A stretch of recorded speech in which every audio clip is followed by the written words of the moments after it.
The theme of this summit, corruption and the education sector, is apt, as corruption in any sector affects development. From inception, this administration has consistently made the fight against corruption a cardinal pillar of its comprehensive commitment and agenda to reform the nation. We signed up to the Open Government Partnership and adopted the Open Government Declaration, under which we committed to have robust anti-corruption policies, mechanisms, and practices that ensure transparency in the management of public finances and procurement, and to strengthen the rule of law. We have tried in the last 7 years to keep faith with these commitments. I am pleased to have participated in each of the previous summits organized by the current board of the ICPC under the leadership of Professor Bolaji Owosanoye, SAN, in collaboration with the Office of the Secretary to the Government of the Federation, targeting different aspects of our administration's commitment to fight corruption. This year's summit will mirror how corruption undermines education policies, investments, and create an unfriendly learning environment for our youth. Incessant strikes, especially by unions in the tertiary education, often imply that the government is grossly underfunding education. But I must say that corruption in the education system, from basic level to tertiary level, has been undermining our investment in the sector. And those who go on prolonged strikes on flimsy reasons are no less complicit. The 1999 Constitution places a premium on education by placing it on the concurrent list, thereby laying the responsibilities of budgeting and underwriting qualitative education on both the federal and state governments. The total education budget for each year is therefore a reflection of both federal and state budgets and should be viewed with other financial commitments in their totality. The allocation to education in the federal budget should not be considered via allocation to the Federal Ministry of Education and also academic institutions alone, but should include allocation to the Universal Basic Education transfers to TET fund and the fund from the education tax pool accounts to TET fund, etc. I am aware that the aggregate education budget in all the 36 states of the Federation and that of the federal government, combined with the internally generated revenues of the educational institutions themselves, are also a subject that requires the attention of critics of government funding of education. In line with the national policy on education, this administration has been implementing the homegrown school feeding program to provide a free balanced meal per day for each child that attends public primary school in order to encourage school enrollment and facilitate access to universal basic education.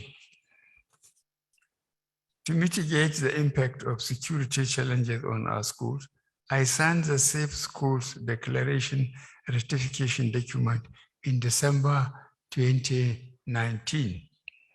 The Federal Ministry of Education followed up and developed the minimum standard for Safe Schools document in 2021, all of the Safe Schools Initiative.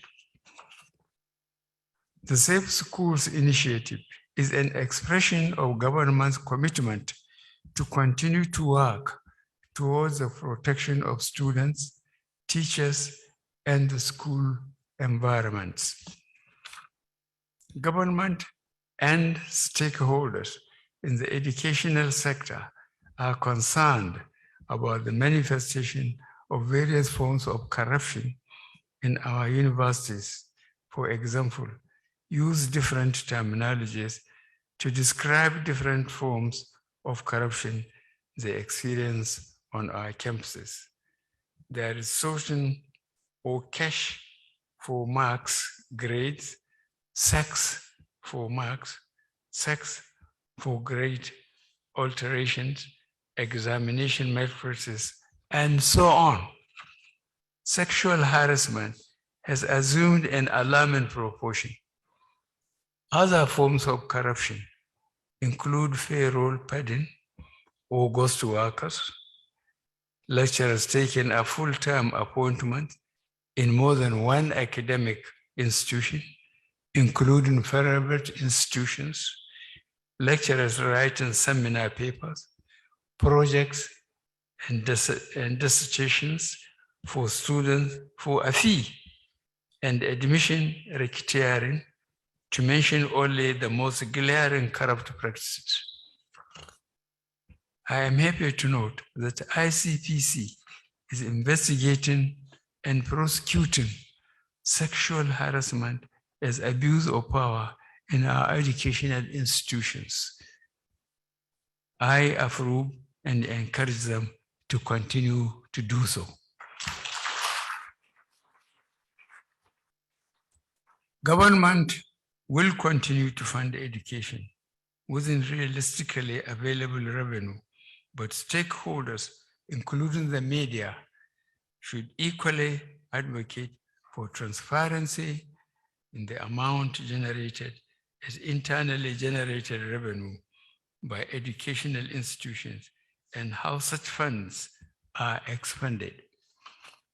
Corruption in the expenditure of internally generated revenue of tertiary institutions is a matter that has strangely not received the attention of stakeholders in tertiary education, including unions.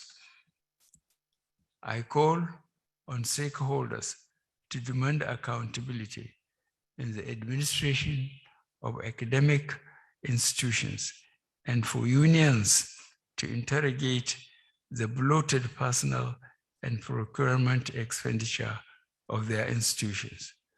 Let me also implore the unions to work with government to put faces and identities to names on the payroll.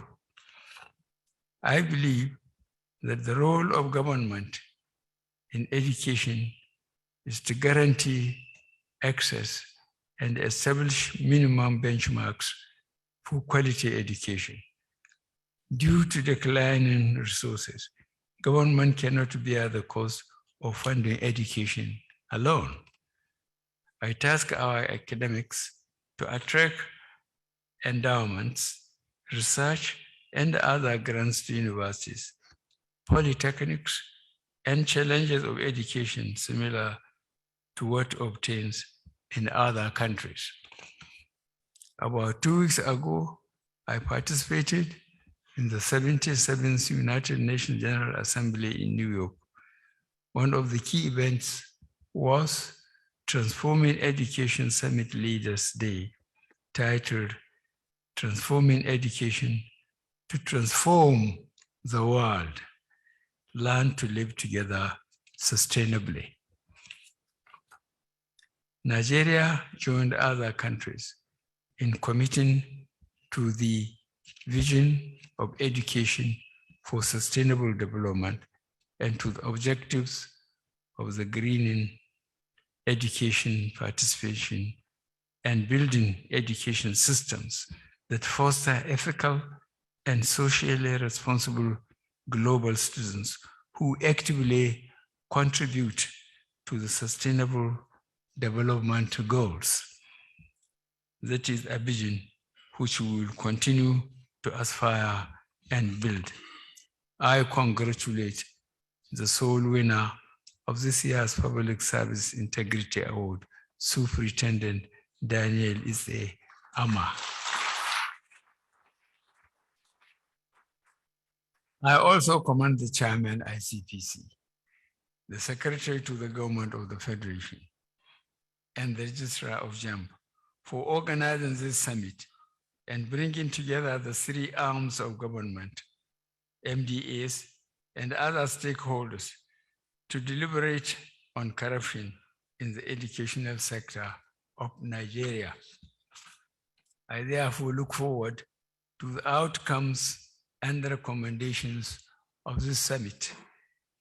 I am sure that the ICPC and the Office of the Secretary of the Government will bring forward the recommendation for appropriate action. It is my singular honor and privilege to declare this summit open. Thank you, and God bless the Federal Republic of Nigeria.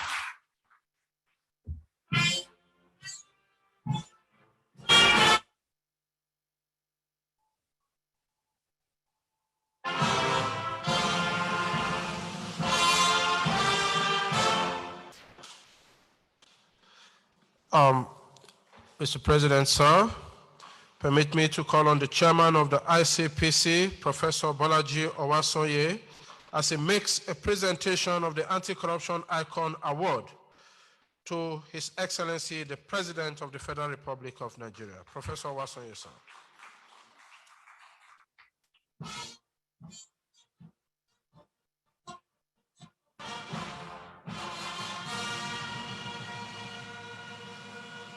With the permission of His Excellency, the President of the Federal Republic